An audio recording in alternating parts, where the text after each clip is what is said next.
10월 13일 수요일 아침이 되었습니다. 오늘은 잠언 20장 말씀 28절부터 30절까지의 말씀을 계속 보도록 하겠습니다. 잠언 20장 28절부터 30절입니다. 왕은 인자와 진리로 스스로 보호하고 그의 왕위도 인자함으로 말미암아 견고하니라. 젊은 자의 영화는 그의 힘이요 늙은 자의 아름다움은 백발이니라. 상하게 때리는 것이 악을 없이 하나니 매는 사람 속에 깊이 들어가느니라. 아멘. 자, 28절을 보면 이렇게 나와 있어요. 왕은 인자와 진리로 스스로 보호하고 그의 왕위도 인자함으로 말미암아 견고하다. 이 원문을 보면 이 한글 개역 성경 해석과는 조금 달리 어순이 바뀌어 있어요. 즉 왕이 목적어고 인자와 진리가 주어예요. 그래서 이렇게 문맥에 맞게 다시 해석을 해보면 무슨 소리냐, 이렇게 돼요. 인자와 진리가 왕을 지켜주고 정의가 그의 보좌를 튼튼하게 한다. 표준 세번역에 이렇게 돼 있어요. 여기서 언급되는 인자와 진리, 우리 많이 들어본 말이죠. 왕이 백성을 다스릴 때 반드시 필요한 두 가지 원칙이 바로 인자와 진리예요. 인자는 뭡니까? 인자는 사랑이에요. 사랑으로 백성을 평안하게 보살피는 것, 그게 인자. 진리는 우리 많이 들었죠. 사회를 바로잡고 질서가 파괴되고 혼란에 빠지는 것을 막는 도구. 이 진리의 기준이죠. 변하지 않는 게 진리니까. 이를 통해서 공의가 세워지는 것이에요. 그래서 이렇게 이 두 가지 원칙은 나라를 통치하는 통치자에게는 없어서는 안 될 덕목이라고 할 수 있습니다. 이것이 왕을 보호하고 그의 자리를 견고케 해준다 하는 것이죠. 사실 솔로몬 당시 왕은 뭐예요? 막강한 권력을 소유한 사람이에요. 소위 말하면 무소불위죠. 그런 존재죠. 그가 원하는 것은 무엇이든지 얻을 수 있고 심지어 사람과 가문의 생사조차 좌지우지할 수 있는 권세가 있었다는 거예요. 이러한 절대 권력의 소유자였기 때문에 왕권이라는 것은 언제나 그것을 얻고자 하는 사람들로 인해서 안전하지 못했고 수많은 반란과 반역으로 인해서 이 왕자는 끊임없이 피바람이 계속되는 그런 자리, 항상 위태위태죠. 북이스라엘 역사만 해도 쿠데타에 의해서 소위 말해서 얼마나 많은 왕들이 죽고 정권이 바뀌었는지 모른다는 거예요. 왕들이 많잖아요. 역사도 짧은데. 한국도 마찬가지예요. 특히 이조시대, 조선시대 왕들, 역사학자들에 따르면 이 왕, 어떤 사람은 왕의 3분의 1이 독살당했다. 항상 정조에 대한 얘기가 많이 뭐 영화로도 나오고 뭐 많은 이야기가 되고 있다 하죠. 이게 얼마나 신빙성이 있는지는 우리는 확실하지는 않지만 어쨌든 간에 중요한 것은 뭐예요? 시사하는 바. 이 절대 권력을 얻고자 소망하는 사람들에 의해서 왕이라는 것이 항상 흔들릴 수밖에 없었다는 거예요. 그건 의심할 여지가 없어요. 그렇기 때문에 왕들은 자신의 왕권을 보호하기 위해서 수많은 안전장치를 만들었다는 것이죠. 이런 얘기를 하면서 하나 느끼는 거는 거죠. 왜 이렇게 원수들이 많고 적들이 많나? 정치를 보면 참 그런 것 같아요. 특히 한국 정치를 보면 어떻게 모든 역대 대통령들이 다 감옥에 갑니까? 참 이런 비극이 정말 참 없어요. 근데 솔로몬은 이처럼 하루하루가 위태롭고 위험천만한 그런 왕의 자리임에도 든든히 굳건히 설 수 있는 한 가지 방법이 있는데 그게 바로 인자와 진리를 행하며 통치하는 것이다. 이렇게 말합니다. 그러니까 왜냐하면 아무리 인간이 계획을 세워도 이루시는 분은 하나님이라 그랬잖아요. 이 모든 권세의 근원이신 하나님께서 가장 기뻐하시는 것이 바로 인자와 진리를 행하는 것. 그것이기 때문이라 하는 것이죠. 이 같은 사실이 역사를 통해서 증명되는 거죠. 즉 백성을 사랑하고 진리를 따라 공의를 세워 그것을 실천하는 성군들의 대부분 왕권은 견고하고 나라가 부강하고 번영했다 하는 것이 증명한다는 거죠. 근데 사실 이것은 통치자인 왕의 경우에만 국한된 것이 아니라는 거예요. 모든 각계각층 지도자들에서부터 시작해서 평범한 사람에 이르기까지 모든 사람들은 인자와 진리에 근거한 생각을 가지고 실천함으로써 삶과 조직과 공동체가 든든히 설 수 있고 형통하게 설 수 있다는 것이에요.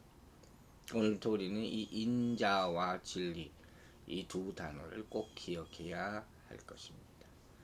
이제 29절을 보면 젊은 자의 영화는 그 힘이요 늙은 자의 아름다운 것은 백발이니라. 재미있는 얘기가 나오죠.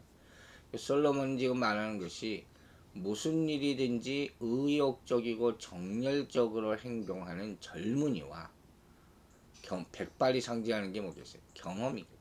경험을 따라 신중하고 지혜롭게 행동하며 세상에 대한 집착과 탐욕에서 어느 정도 초연할 수 있는 그런 연륜을 가진 늙은이를 비교하면서 각자의 장점을 생각해보라. 그 얘기예요. 즉 이 말은 단순히 뭐 젊음이 더 좋다, 늙는다는 것이 좋지 않다, 그런 의미가 아니에요. 하나님께서는 사람이 각자 처한 환경과 여건에 맞는 강점을 허락하셨다. 이게 주제죠. 사실 이 세상 사람들 중에는 똑같은 사람이 하나도 없잖아요. 하나하나 다 특별한 개성이 있고 강점이 있어요. 누구나. 남자와 여자도 마찬가지죠. 남자가 아니고서는 할 수 없는 일이 있고 여자가 아니고서는 할 수 없는 일이 또 있단 말이에요. 이렇게 하나님께서 사람들 각각에게 고유의 특성을 부여하시고 강점을 부여하셨기 때문에 인간은 누구는 더 귀하고 누구는 천하다 이런 식으로 구분되고 차별돼서는 안 되는 존재라는 거예요. 모두가 특별하다, 각각이 다 특별하다는 거죠. 결국 서로 각자의 특성과 강점을 인정하고 서로 연합하고 도움으로써 온전함에 이르라는 그런 교훈인 거죠. 우리는 서로의 강점을 가지고 싸우잖아요. 이건 안 되는 거예요. 이거 비교가 안 되는 거죠. 반대로 어떻게 하냐면 서로 칭찬하고 서로 덕담하고 서로 약점을 보완해주고 이렇게 하라는 거죠. 소위 말하는 9세대 신세대 요새 큰 문제예요. 한국에서 이런 얘기가 많이 뉴스가 되더라고요. 신세대는 분명히 신세대만의 강점이 있어요. 요새 신세대는 뭐라고 부르는지 모르겠는데 하여튼 그때마다 뭐 특별한 이름이 있지 않습니까? 근데 이 신세대가 가지고 있는 강점, 장점 그걸 하나만 가지고 온전하게 될 수는 없어요.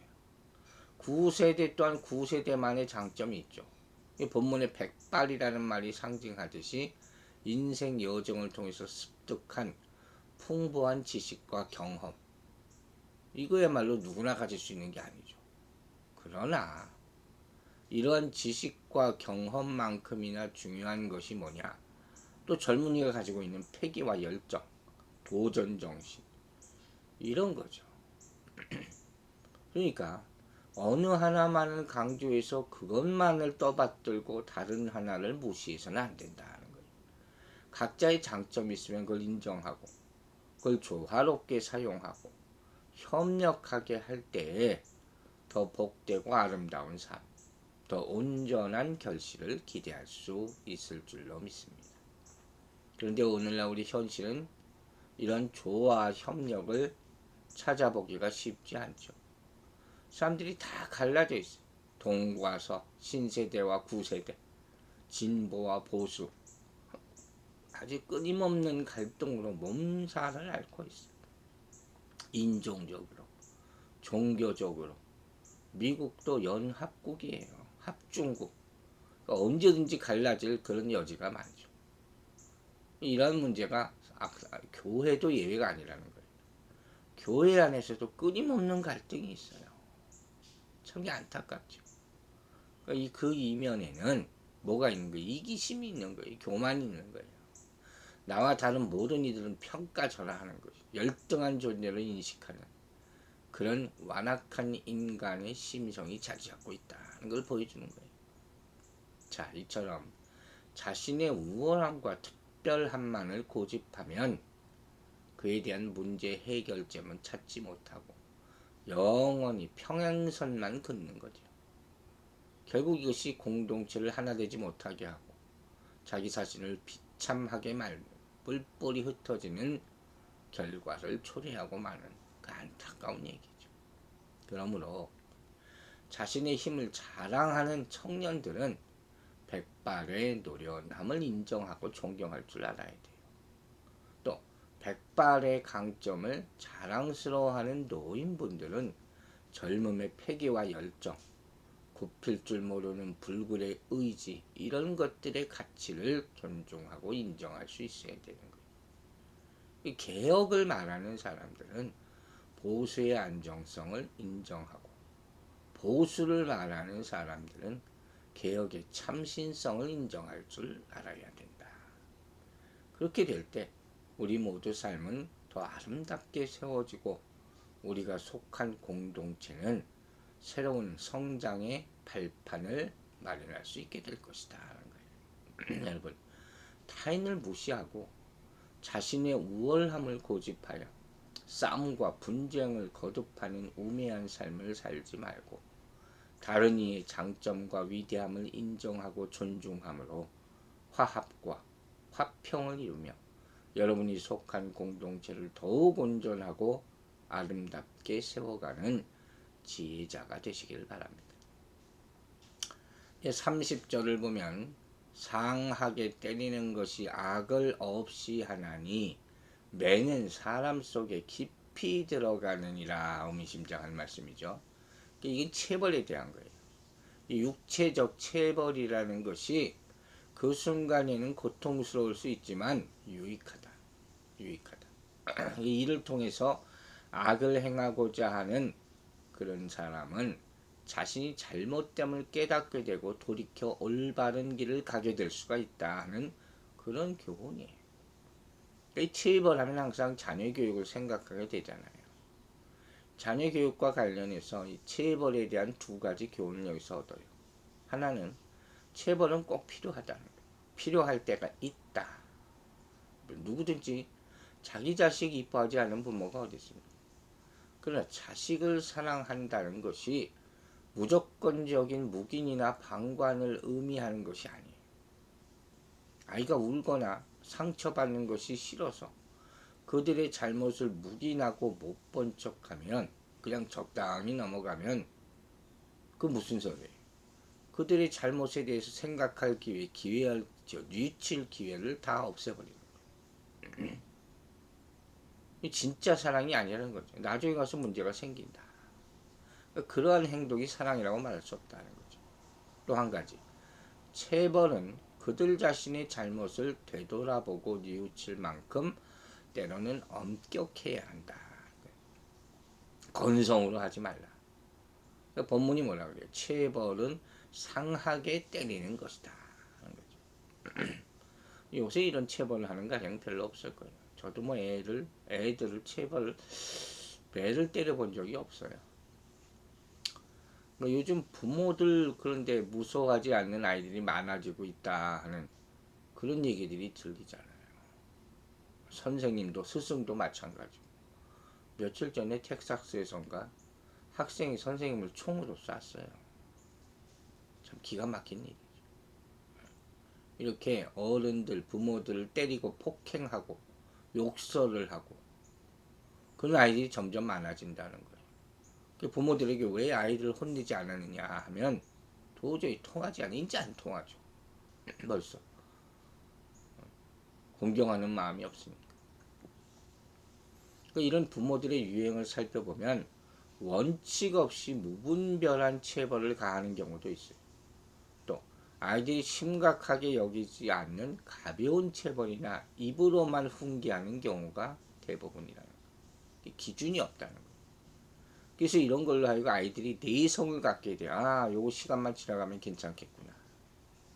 마치 세균이 각종 약제에 대해서 저항성이 강한 균주로 변해서 내성을 가지게 되면, 변이를 하게 되면 아무리 많은 약을 투여해도 효과를 볼 수 없잖아요. 요새 우리가 알잖아요. 이런 거, 바이러스 같은 거. 체벌도 마찬가지잖아요. 가장 적당한 때에 깨달을 만큼 분명하고 엄격한 형식으로 주어지지 않는다면 더 이상 어떤 체벌을 가해도 제어가 불가능한 그런 상태에 놓이게 된다. 이런 교훈을 통해서 부모된 성도는 사랑하는 자녀의 영혼을 위해서 말씀을 따라 그들의 잘못을 훈계하고 깨달을 수 있는 엄격한 체벌과 지도가 필요하다는 사실을 잊지 말아야 된다는 거예요. 자녀가 혹시 잘못된 길로 나가고 있다면 단호하게 매를 들고 그들의 영혼을 위한 엄격한 체벌도 마다하지 말아야 할 것입니다. 이처럼 분명한 체벌, 합당한 기준이 있는 체벌이 자녀들의 인생을 바르게 하고 복되게 하고 아름답고 밝게 만들어 줄 줄로 믿습니다. 우리가 기도함으로 하나님 앞에 고하도록 하겠습니다. 아버지 하나님, 오늘 이 아침에도 귀한 말씀, 교훈들 주심을 감사드립니다.